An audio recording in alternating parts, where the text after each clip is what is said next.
Hi. We got another video going on today here. If you remember last week, we were adding and subtracting polynomials, and then we did some factoring. Okay, and now we're going to put the factoring together with division. Okay, so we did adding and subtracting, multiplying. Now we're going to do division. Okay, before we do division, let's look at plain numbers. If I have 18 divided by 12, 18 is 9 times 2, which is 3 times 3 times 2. Okay, 12 is 3 times 4, which is 3 times 2 times 2. Okay, so what we can do, if you remember, when we have the same factors on top and bottom, when you divide those out, you get 1. So in essence, you get to cancel. Okay, so that 3 cancels with that 3, that 2 cancels with that 2, and we are left with a 3 on top and a 2 on bottom.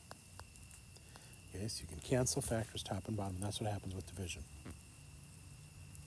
Okay, so let's look at this first problem. X squared plus 8x plus 15, x squared minus x minus 12.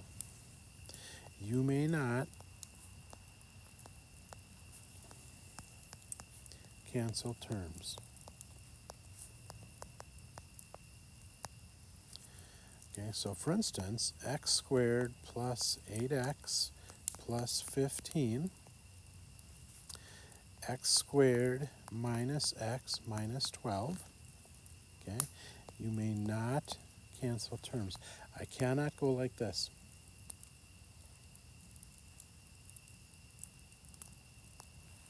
I can't cancel the x squareds, I can't cancel the x, and then say the answer is 8 plus 15. 8 plus 15 is 23 over negative 12. Okay, not okay, that's not true. You can't cancel terms. You have to cancel factors. Okay, so what we have to do instead is we have to say, okay, 8x squared plus 8x plus 15. Okay, well, since there's no number in front, it's 1, I need to multiply to 15, add to 8. Okay, so 15 is 3 times 5, or it's 15 times 1.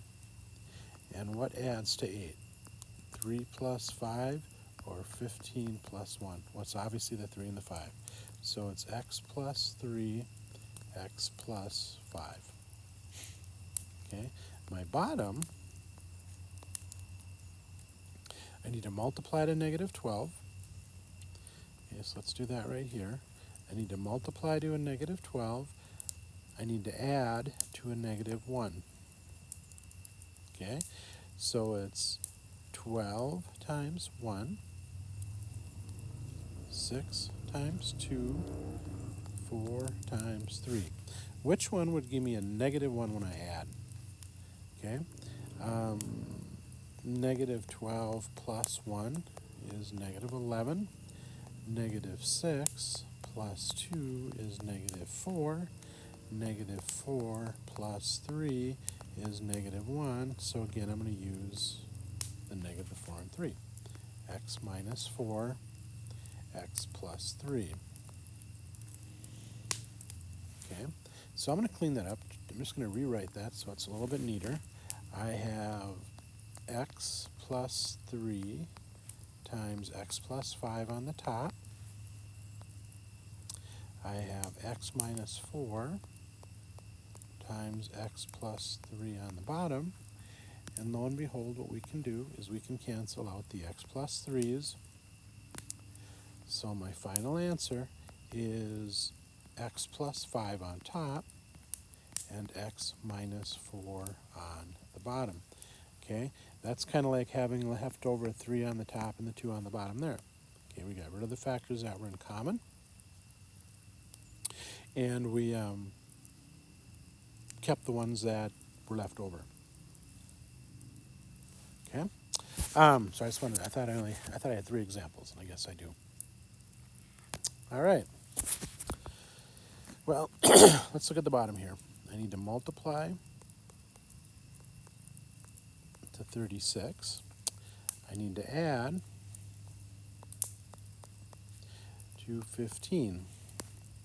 Okay, well, 36 is 36 times 1, 18 times 2. 36 would be 12 times 3, and 9 times 4, and then 6 times 6. Any one of these sets, when I multiply them, add to 15? Yeah, it's this set right here. It's the 12 and 3.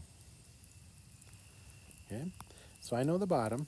I'm going to rewrite that as x plus 12, and then x plus 3. Okay, now the top. I wrote top. I want the top. Okay, I've got 2x squared plus 11x plus 15. Okay, so remember, we have to multiply a times c, which is 2 times 15, which is 30. We have to add to b, which is 11. Okay, 30 is 30 times 1, 2 times 15, 3 times 10, 4 doesn't go into 30, 5 times 6. Okay,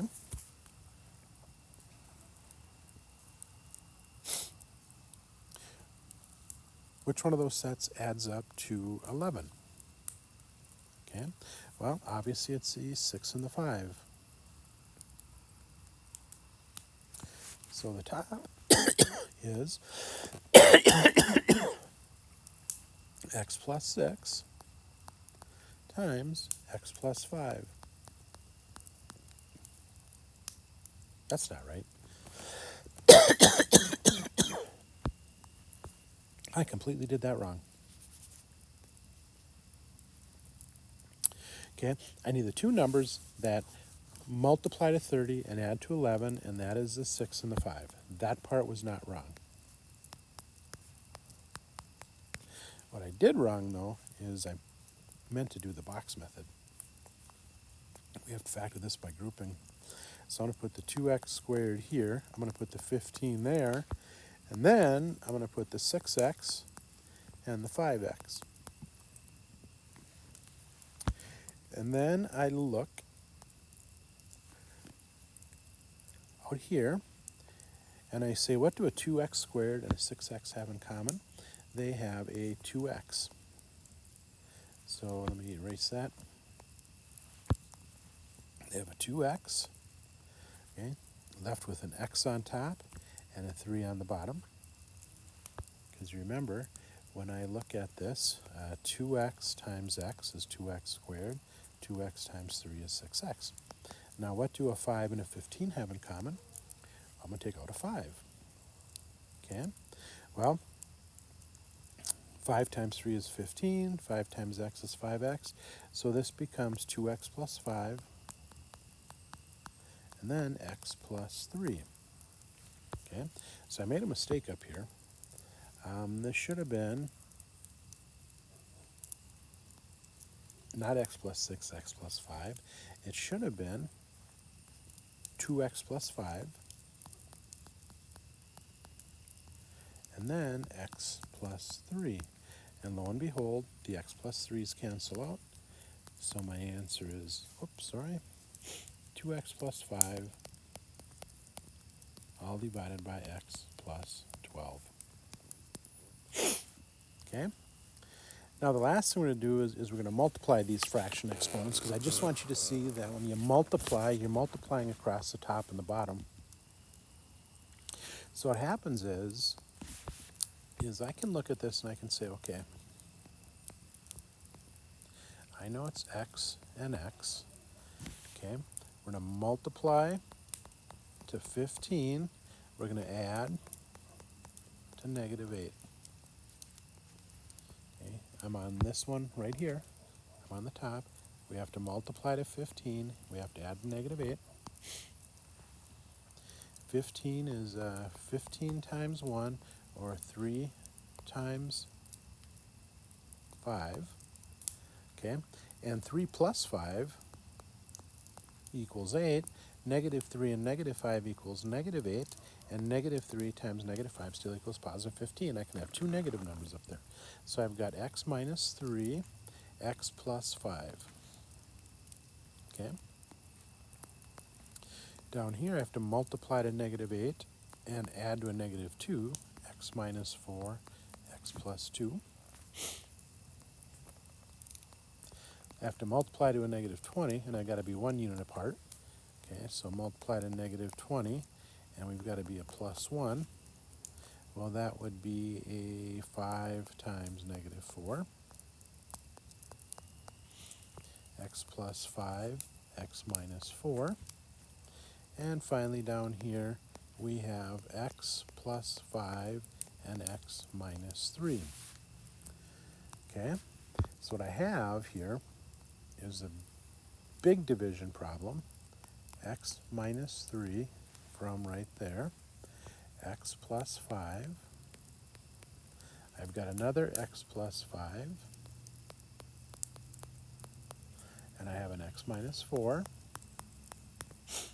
Okay, the bottom, I have an x minus 4, x plus 2, x plus 5, and an x minus 3. Okay, and then we can start canceling things that are like factors. So the x minus 3 can cancel. I can cancel an x minus 4. I can cancel an x plus 5. And my final answer is my final answer is x plus 5 on top, x plus 2 on the bottom. So your assignment is 1.6, day 1 in week